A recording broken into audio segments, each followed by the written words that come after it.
Zrumbesh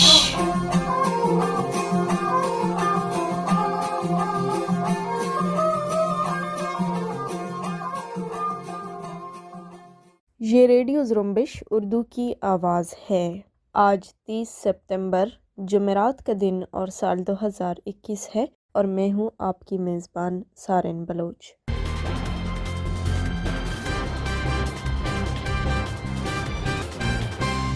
radio Zrumbesh کے آج کی نیوز بلیٹن میں بلوچستان سمیت علاقائی عالمی خبریں شامل ہیں۔ سب سے پہلے پیش خدمت ہے بلوچستان سے متعلق خبریں۔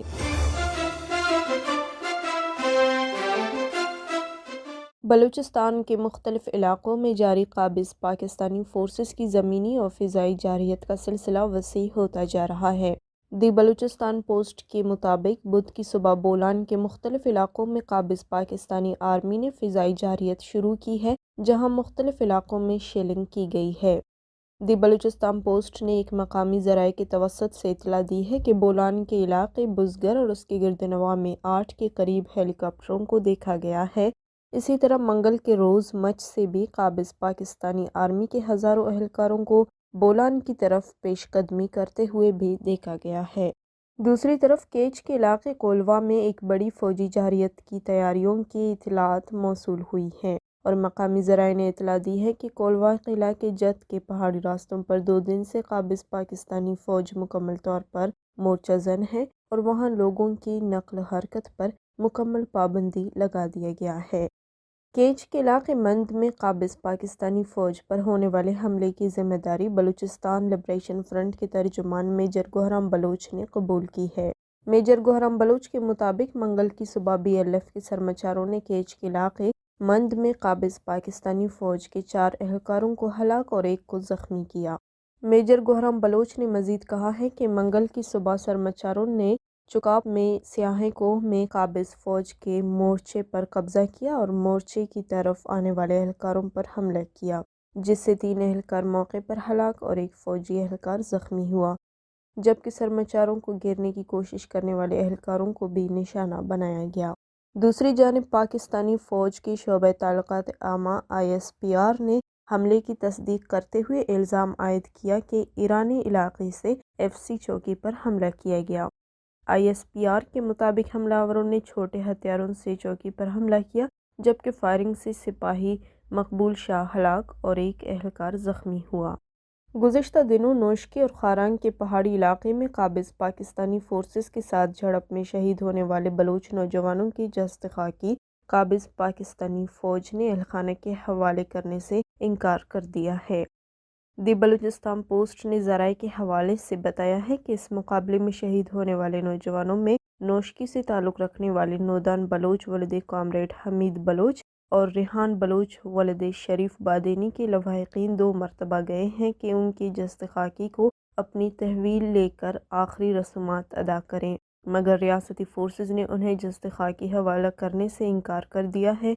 یہ بھی اطلاعات ہے کہ مذکورہ شہداء کو قابض فورسز نے اپنی نگرانی میں پتکن کے قبرستان میں آخری رسومات ادا کیے بغیر دفن کیا ہے۔ قلات میں مسلح افراد نے فائرنگ کر کے 2 افراد کو قتل کر دیا ہے۔ فائرنگ کا واقعہ قلات احمد آباد میں پیش آیا ہے۔ لیویز کے مطابق مقتولین احمد آباد سے قلات جا رہے تھے کہ پہلے سے گھات لگائے مسلح افراد نے ان پر فائرنگ کر دی، جس کے نتیجے میں دونوں موقع پر ہلاک ہو گئے۔ لیویز کے مطابق قتل کی وجہ قبائلی تنازع کا شاخسانہ ہے۔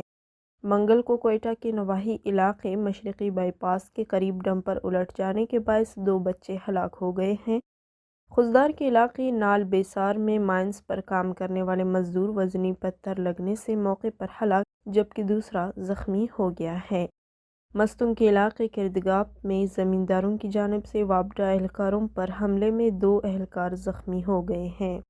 آل پارٹیز کیچ کی طرف سے ایک پریس کانفرنس میں کیچ انتظامیہ کی طرف سے آبسر میں گزشتہ دنوں شہید کیے گئے تاج بی بی کے قتل کی FIR نامعلوم افراد کے خلاف درج کرنے کی مذمت کرتے ہوئے FIR کو مسترد کر دیا ہے۔ آل پارٹیز کے رہنماؤں کے مطابق انتظامیہ نے اصل ملزمان کو بچانے کے لیے حقائق کو توڑ مروڑ کر پیش کیا اور جھوٹا FIR درج کر کے متاثرہ خاندان کے لیے انصاف رسائی غیر ممکن بنانے کی کوشش کی ہے۔ پریس کانفرنس میں مزید کہا گیا کہ سیکیورٹی فراہم کرنے والے ادارے بے گناہ لوگوں کے قتل میں ملوث ہونے کا تاثر وقتاً فوقتاً اپنے عمل سے دیتے آ رہے ہیں، جس سے عوام میں بے چینی پائی جا رہی ہے۔ انہوں نے کہا کہ آل پارٹیز کے شہید تاج بی بی کے لواحقین کو انصاف کی راہ میں رکاوٹ ڈالنے والے اداروں کے غیر انسانی رویے کی مذمت کرتی ہے۔ مغربی اور مشرقی بلوچستان کے ساحلی علاقوں میں ہندوستان سے اٹھنے والے سمندری طوفان گلاب کے اثرات مرتب ہوں گے، جس کے سلسلے میں محکمہ موسمیات ایران اور محکمہ موسمیات پاکستان نے بلوچ ساحل کے لیے ہائی الرٹ جاری کر دیا ہے۔ سمندری طوفان گلاب کے پیش نظر بلوچستان کے ساحلی علاقوں میں طوفانی بارشوں کا خدشہ ظاہر کیا گیا ہے۔ 5 روزہ موسمیاتی پیش گوئی کے مطابق منگل کے روز 28 ستمبر سے جمعے کے وسط تک بحر بلوچ کے مشرقی علاقوں کے ساحل پر لہروں اور ہوا کی رفتار میں اضافہ متوقع ہے۔ طوفانی حالات کی پیش گوئی کے تحت 6 میٹر سے زیادہ اونچی لہروں کی توقع کی گئی ہے۔ ماہی گیروں کو تاکید کی گئی ہے کہ سمندری سفر اور متعلقہ سرگرمیوں کو حفاظتی انتظامات کے تحت انجام دیا جائے۔ ایران کے زیر انتظام مغربی بلوچستان کے ضلع پھرا کے گاؤں تم پریگان میں پولیس کی فائرنگ سے 2 افراد زخمی ہوئے ہیں۔ سماجی کارکن عبدالصمد ریگی نے دعویٰ کیا ہے کہ انتظامیہ پر تنقید کی وجہ سے فورسز میری گرفتاری کے لیے آئے تھے۔ علاقے کے مکینوں نے مزاحمت کی، جس پر ان پر براہ راست گولیاں چلائی گئی۔ مقامی ذرائع بتاتے ہیں کہ عبدالصمد ریگی سماجی کارکن اور سرکاری بینک ملی کے ملازم ہیں۔ انہوں نے ضلع میں امن و امان کی بگڑتی صورتحال پر انتظامیہ پر سوشل میڈیا میں تنقید کی تھی، جس کی بنیاد پر ان کے خلاف تادیبی کارروائی کر کے اسے کئی مہینوں کے لیے نوکری سے معطل کر دیا گیا ہے اور اب اسے گرفتار کرنے کی کوشش کی گئی ہے۔ پارلیمانی سیکرٹری صحت بلوچستان ڈاکٹر ربابہ خان بلیدی نے کہا ہے کہ میڈیکل کالجز میں داخلے کے لیے پی ایم سی کی نئی پالیسی سے بلوچستان سمیت سندھ اور پسماندہ علاقوں کے سینکڑوں طلباء کی حق تلفی ہوگی، کیونکہ وفاق اور صوبوں میں انٹرمیڈیٹ کے الگ الگ نصاب پڑھائے جاتے ہیں۔ اس لیے وفاقی سلیبس سے سوالات کا انتخاب اور داخلہ ٹیسٹ کا یکساں معیار عدم مساوات پر مبنی ہے، جس پر فوری نظر ثانی کی ضرورت ہے۔ پاکستان میڈیکل کمیشن کے صدر ارشد تقی کے نام اپنے دوسرے مراسلہ میں پارلیمانی سیکرٹری صحت ڈاکٹر ربابہ خان بلیدی نے میڈیکل کالجز میں داخلے کے لیے ٹیسٹ پالیسی پر شدید تحفظات کا اظہار کرتے ہوئے کہا ہے کہ اس اہم مسئلے پر گزشتہ سال بھی مراسلہ ارسال کیا گیا تھا، تاہم پی ایم سی نے توجہ نہیں دی اور نتیجتاً بلوچستان کے سینکڑوں طلباء سڑکوں پر آ گئے۔ یہ تھے بلوچستان سے متعلق خبریں۔ اب علاقائی اور عالمی خبریں پیش کر رہے ہیں دوستین مراد بلوچ۔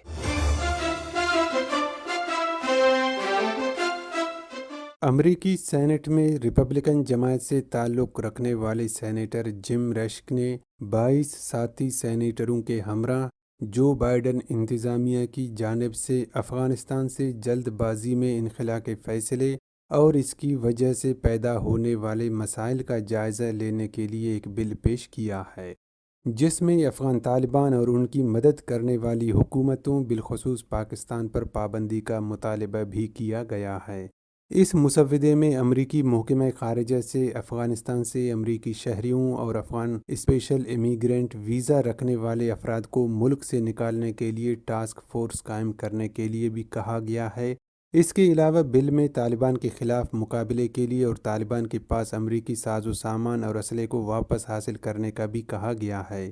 بل میں سب سے اہم جز ان عناصر پر پابندی کے مطالبہ کا ہے جن پر طالبان کو مدد فراہم کرنے کا الزام ہے، اور اس میں بیرونی حکومتیں بھی شامل ہیں اور پاکستان کا اس میں بالخصوص نام لیا گیا ہے۔ بندوبستی پاکستان خیبر پختونخوا میں مسلح افراد اور پاکستانی آرمی کے مابین جھڑپ میں پاکستانی آرمی کا ایک کیپٹن ہلاک ہوا ہے۔ پاکستانی میڈیا کے مطابق پاکستان آرمی نے مشکوک افراد کی موجودگی پر خفیہ اطلاعات کی بنیاد پر آپریشن کیا، جہاں دوران آپریشن مسلح افراد اور فورسز کے درمیان جھڑپ ہوئی۔ جھڑپ میں ہلاک ہونے والے فوجی کیپٹن کی شناخت سکندر سہیل کے نام سے ہوئی ہے، جو ضلع ساہیوال پنجاب کا رہائشی ہے۔ دوسری طرف پاکستان آرمی کے شعبہ تعلقات عامہ نے ایک اور بیان میں کہا ہے کہ پاکستانی فورسز نے خیبر پختونخوا ہی میں جنوبی وزیرستان میں انٹیلیجنس پر مبنی کارروائی میں 10 مسلح افراد کو ہلاک کر دیا ہے، جن میں 4 کمانڈر بھی شامل ہیں۔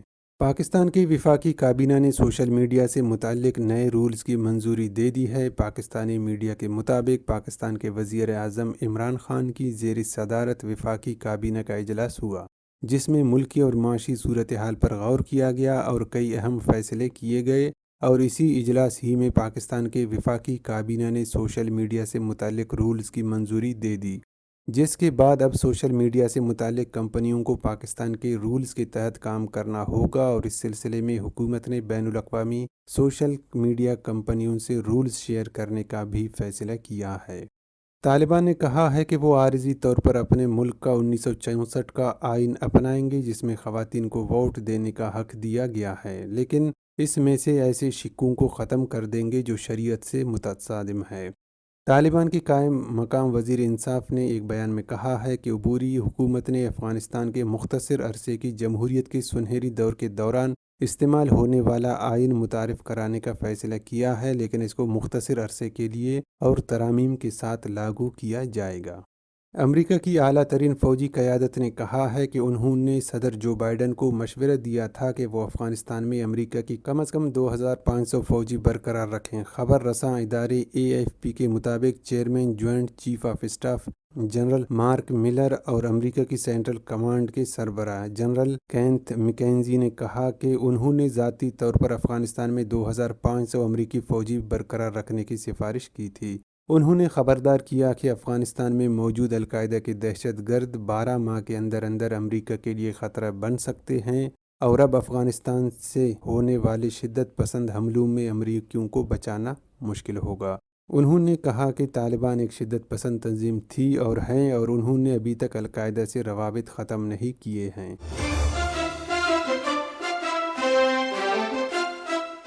اسی کے ساتھ ہی آج کی نیوز بلیٹن کا اختتام ہوتا ہے۔ سارن بلوچ کو اجازت دیجیے۔